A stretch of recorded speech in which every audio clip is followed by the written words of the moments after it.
ఆ మందిరంలోనికి వెళ్ళడానికి మాకే అనుమతి కావాలా? బాలక, ఎవరు నువ్వు? బాలకాన్ని పిలిచావు కదా, బాలకున్నే. మాటలు బాగా నేర్చావే. తరువాత సావకాశంగా నీ ముద్దు మాటలు వింటాం గాని ముందు దారి కట్టులే. అమ్మ ఆజ్ఞ. మేమెవరమో తెలుసా? ఆ అమ్మకు భర్త. అమ్మకు భర్తవో అమ్మమ్మకో నాకు తెలీదు. అమ్మ మాట అంటే మాటే, లోనికి వెళ్ళడానికి వీల్లేదు. బాలక, ఏమిటి హఠం? పసివాడవని శాంతం వహిస్తూ ఉంటే, పెద్దవాడవని గౌరవిస్తూ ఉంటే నీ ప్రల్లదనం మితిమీరిపోతుంది. నీ అహంకారం మరీ ఎక్కువ అవుతుంది.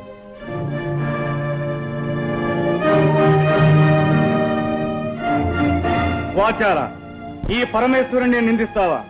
మర్యాదగా దారి వదులు, లేదా ఏం చేస్తా? ఈ బండారా నాకు తెలీదా? ఈ నాటకాలు చాలించి వచ్చిన దాన్ని వెళ్ళు, లేదా ఈసారి శక్తితో ఈ తల 1000 చక్కలు చేస్తాను. ఇక నిన్ను క్షమించరా.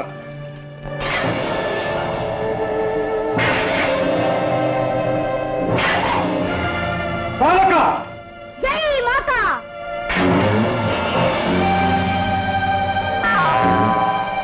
అయ్యో, అమ్మ చెప్పిన మాట మర్చిపోయి ఆయుధాన్ని విసిరేస్తాను.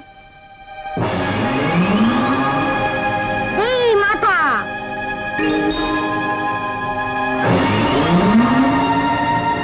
జై మాతా.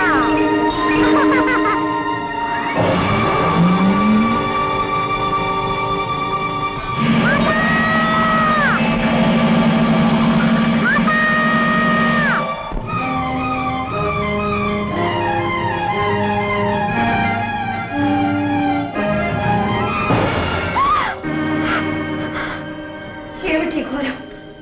ముక్కు పచ్చలాడిన నా బిడ్డను నిర్దాక్షిణ్యంగా చంపించవరు. పార్వతి, ఈ పసివాడు నీ బిడ్డడా? అవును, నా బిడ్డడే. విశ్వ కళ్యాణం కోసం ముక్కోటి దేవతలు ఒక్కటే కోరుకున్న వరపుత్రుడు. నా కలలో ఊహల్లో రూపురేఖలు దిద్దుకుని ఊపిరి పోసుకున్న నా మానస పుత్రుడు, నా కంటి వెలుగు. నా బిడ్డని మీరే దయా దాక్షిణ్యరహితంగా మీ 3వ నేత్రంతో భస్మం చేశారా? మీ శక్తి సామర్థ్యాలన్నీ ఈ పసివాడి మీద చూపించారా? అపర్ణ, ఆవేశంలో జరిగిన అనర్థానికి మేము ఎంతో చింతిస్తున్నాం. మీ సానుభూతి మాటలతో నా శోకాగ్ని చల్లారదు, నా హృదయం శాంతించదు. ఆనాడు అనంత శక్తివంతమైన మీ తేజస్సును ధరించనీయకుండా అగ్నిహోత్రుడు అంతరాయం కలిగించాడు.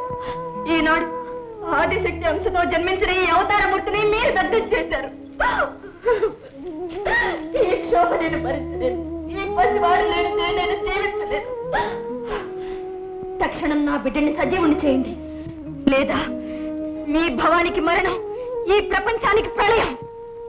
శాంతించు సోదరి, శాంతించు. ఈ పసివాణ్ణి బ్రతికించే భారం మాది. పరమేశ్వర, ఈ విగతమస్తకునికి ఎవరి శిరస్సు తెచ్చి తగిలించాలన్నదే సమస్య. నారాయణ నారాయణ, ఆ అదృష్టం ఎవరి శిరస్సుకు దక్కుతుందో. నువ్వు కోరుకున్నట్టే జరుగుతుంది. ఎల్లప్పుడూ నువ్వు మా సమక్షంలోనే ఉంటావు, మమ్మల్ని చూస్తూ ఉంటావు. అంతేకాదు, ఈనాటి నుండి మాకు నీపై గల వాత్సల్యానికి చిహ్నంగా గజ చర్మాన్ని ధరించి కృత్తివాసుడనే పేరుతో పిలువబడతాం. నంది, భృంగి, మీరు వెళ్ళి ఎవరైతే ఉత్తర దిశను తలబెట్టి శయనిస్తూ ఉంటారో వారి శిరస్సు ఖండించి తీసుకురండి. వెళ్ళండి.